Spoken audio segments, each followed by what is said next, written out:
Cine con Daniel. Estas imágenes son apenas una muestra por qué amamos el cine. Aventura, suspenso, humor, lágrimas, amor, fantasía, terror. Todos los sentimientos brotan de la pantalla grande desde hace 123 años. Así es, el cine no es un lenguaje tan viejo y desde ahora empezaremos a narrar su historia. Conoceremos su origen, la aparición de los primeros grandes nombres, las corrientes más importantes hasta llegar al día de hoy. Y vamos a comenzar por el principio, cuando el cine no tenía color ni sonido. Hoy hablaremos del cine mudo.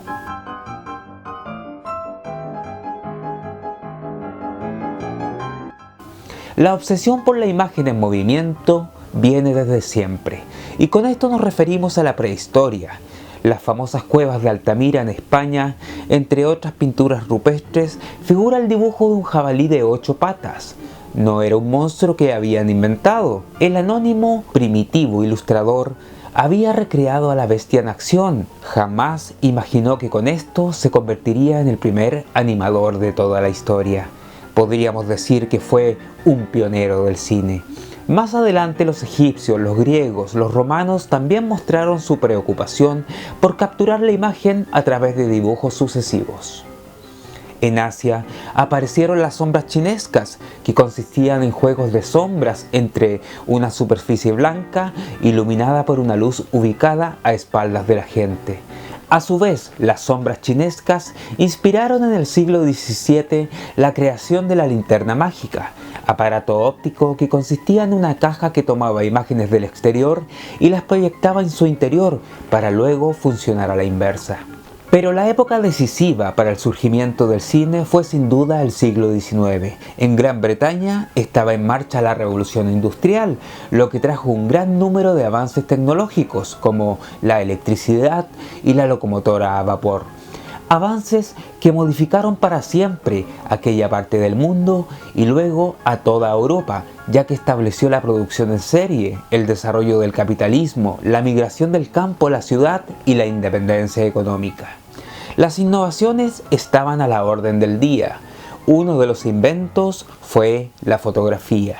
En 1816, el científico francés Joseph Nicéphore Niépce capturó la primera imagen fotográfica con la cámara oscura, un aparato que no alcanzó su perfección hasta que conoció a su compatriota Louis Daguerre, quien perfeccionó el invento gracias a una variación de su autoría. El daguerrotipo, como se le conoció, vio la luz en 1839 y se convirtió en el primer dispositivo fotográfico presentado al público. Otra figura clave para el surgimiento del cine fue Peter Mark Royert, médico inglés que en 1824 presentó la tesis de la persistencia retiniana. Según esta teoría, una imagen se queda en nuestra retina durante una milésima de segundo, por lo que podemos ver la realidad como una secuencia ininterrumpida de imágenes, además de calcular detalles como la velocidad. A su vez, el físico belga Joseph Ferdinand descubrió que el ojo humano ve unas 10 imágenes por segundo y que el cerebro toma como una sola imagen continua. A partir de este concepto se realizaron varios efectos ópticos como el taumatropo, que consistía en un disco con una imagen distinta a cada lado y que al girarlo parecía formar una única imagen. El ejemplo del pájaro y la jaula es un clásico que todo el mundo conoce. Promediando el siglo XIX apareció uno de los primeros nombres fuertes en el nacimiento del cine, Thomas Alva Edison. Para 1891, Edison ya era un reputado inventor gracias al fonógrafo y la ampolleta. Además creó y patentó el kinetoscopio, un aparato que lograba capturar imágenes en movimiento y las plasmaba en una cinta Eastman perforada. Edison se había inspirado en el soprasiscopio, creado en 1879 por Edward Muybridge, para crear en 1893 el primer estudio bautizado Black Maria. El 20 de mayo de 1891 se realizó la primera proyección en sus laboratorios para la Convención Nacional del Club de Mujeres de Estados Unidos. Las funciones del kinetoscopio resultaron limitadas y su alcance siempre fue en ámbitos privados y para un grupo selecto de personalidades. El perfeccionamiento del kinetoscopio y su masividad llegó desde Francia, de mano de los famosos hermanos Louis y Auguste Lumière. Ambos crecieron en Lyon y trabajaban en el taller fotográfico de su padre, Antoine Lumière. Auguste se desempeñaba como administrador, mientras que Louis, físico de profesión, contribuyó a perfeccionar el proceso fotográfico. En 1892 se interesaron por la tecnología para plasmar imágenes en movimiento. Adquirieron un kinetoscopio y tras estudiarlo en detalle decidieron crear su propio dispositivo, más simple que el anterior, pero que servía como proyector y como cámara, el cinematógrafo. El cinematógrafo Lumière funcionaba girando una manivela que ponía a correr una cinta de celuloide a 16 cuadros por segundo, debido a la teoría de la persistencia retiniana. Por eso las imágenes se ven aceleradas, lo que caracterizó las películas mudas de aquella época. El aparato no contaba con la capacidad de registrar sonido directo, solamente imágenes, pero esto alcanzaba para asombrar y cautivar a todos los presentes. Tras patentarlo el 13 de febrero de 1895, los Lumière probaron el cinematógrafo realizando una serie de filmaciones que se presentaron en universidades y ámbitos elitistas. Pero en vez de guardarlas como objetos de estudio para unos pocos, optaron por mostrarlas a todo el público. Gracias a un colega fotógrafo, dieron con el Salón India en el sótano del Gran Café ubicado en el Boulevard des Capucines en París. Era un salón con una capacidad para 100 personas, por lo que pasarían desapercibidos si la muestra no era un total éxito. La primera proyección pública tuvo lugar el 28 de diciembre de 1895. Las 33 personas que concurrieron ese día presenciaron un verdadero acontecimiento. Los cortos que componían aquella exhibición mostraban situaciones de las personas de la vida diaria, pero el encanto residía en que se estaban moviendo, en que parecían vivas dentro de la pantalla.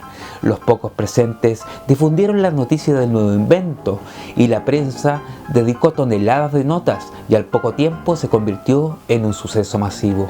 Aquel 28 de diciembre fue establecido como el día del nacimiento del cine, una declaración adecuada, no solo porque fue la primera vez que se proyectaba públicamente una cinta, sino que porque también daba inicio a la experiencia de ver cine. El ritual que congregó a un grupo de gente en una misma sala dispuestas a experimentar toda clase de emociones. Aquellas piezas cortas de los Lumière duraban menos de un minuto y consistían en planos únicos, bien abiertos, hoy conocidos como planos generales, como si estos fueran vistos desde el ojo del espectador. En rollos de 30 segundos captaban el día a día de la época y aunque sin proponérselo marcaron antecedentes para una buena cantidad de recursos, ideas y géneros incluso cinematográficos. Al principio los Lumière registraban mayormente situaciones de su propia vida, pero los cortos que más capturaban la atención eran los cortos que retrataban la misma clase de personas que asistía a las funciones. La salida de los obreros de la fábrica Lumière, por ejemplo, mostrando por primera vez a trabajadores de la época que comenzarían a tener un rol preponderante en la sociedad. Sin que nadie se diera cuenta, había nacido el género documental. Sin embargo, la obra de los Lumière que más enloquecería a los espectadores era la llegada del tren a la estación.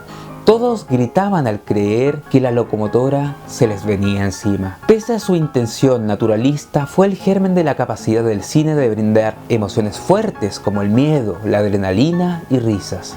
Además, el corto El regador regado presentaba a un jardinero de los Lumière al que le hacen bromas con su manguera, generando situaciones graciosas. Mediante estos gags nacía la comedia en la pantalla.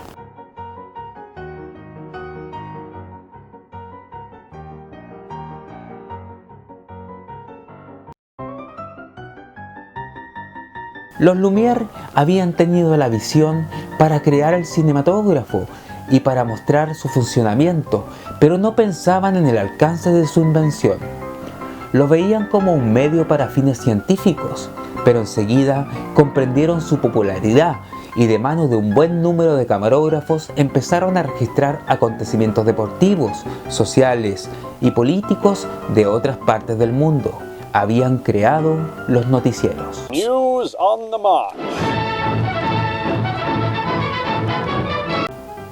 El cinematógrafo había marcado una revolución que se extendió a proyecciones en las principales capitales europeas y pasó a formar parte de los entretenimientos de feria. Pero uno de los pocos afortunados que estuvo en la mítica función del 28 de diciembre fue el responsable de llevar este nuevo invento a otro nivel. Estamos hablando del mítico Georges Méliès. Nacido en 1861, Méliès era hijo de un acaudalado zapatero, pero desde niño mostró interés por el arte, comenzó dibujando y también se interesó por el teatro. Cuando su padre murió, decidió no seguir con la compañía, vendió su parte y compró el teatro Robert Houdini. Ahí montó sus espectáculos que combinaban magia, actuación, con escenografías y artilugios fabricados por él mismo. En paralelo, trabajaba como periodista e ilustrador.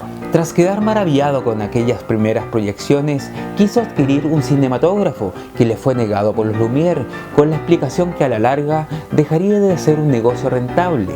De hecho, ambos pronto desaparecieron del ámbito cinematográfico. Pero sin darse por vencido, Méliès consiguió uno y comenzó a hacer sus propias filmaciones. Al principio se asemejaban a los registros naturalistas de sus colegas franceses y de otros precursores, pero en un momento hizo un descubrimiento. Durante un rodaje que tenía en la Plaza de la Ópera, la cámara se atascó y debió arreglarla en el acto para que volviera a funcionar. Cuando vio el material filmado, notó que una toma con hombres saltaba a otra con mujeres y que un autobús se transformaba de golpe en un vehículo fúnebre. De casualidad, Méliès había descubierto lo que sería una herramienta fundamental del cine: los efectos especiales, el corte y, por qué no, el montaje. De esta manera decidió experimentar por ese lado y usó sus hallazgos para crear mágicas obras de ficción, cortos cada vez más ambiciosos. Méliès innovaba con trucos de cámara que funcionaban como una extensión de su oficio como mago. Para ser más exacto, él inventó el fundido a negro, el fundido encadenado, la sobreimpresión, la ilusión de objetos que se mueven solos y las personas que se transforman en otras. También construyó los decorados, supervisó vestuarios y se encargó de la continuidad narrativa, ya que le interesaba contar historias y no quedarse en trucos asombrosos. Los cortos de Méliès incluían criaturas mágicas, demonios, fantasmas, logrando hacer posible lo imposible. Pero ninguno sobresale tanto como Viaje a la Luna de 1902.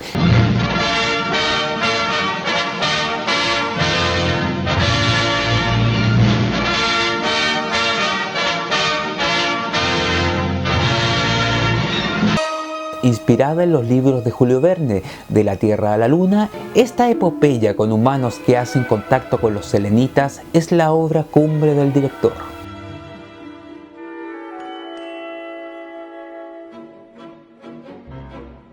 Asimismo, sigue siendo la piedra fundacional del cine fantástico, sobre todo de la ciencia ficción.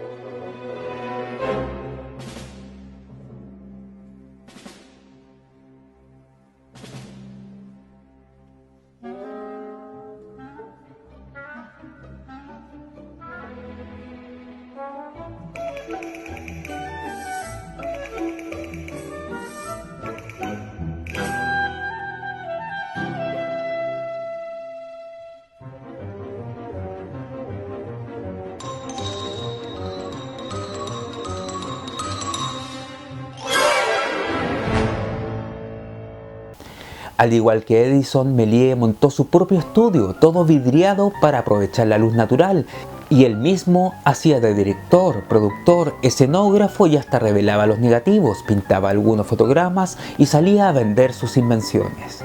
Méliès rodó alrededor de 500 cortometrajes, pero solo se conserva una décima parte de ellos.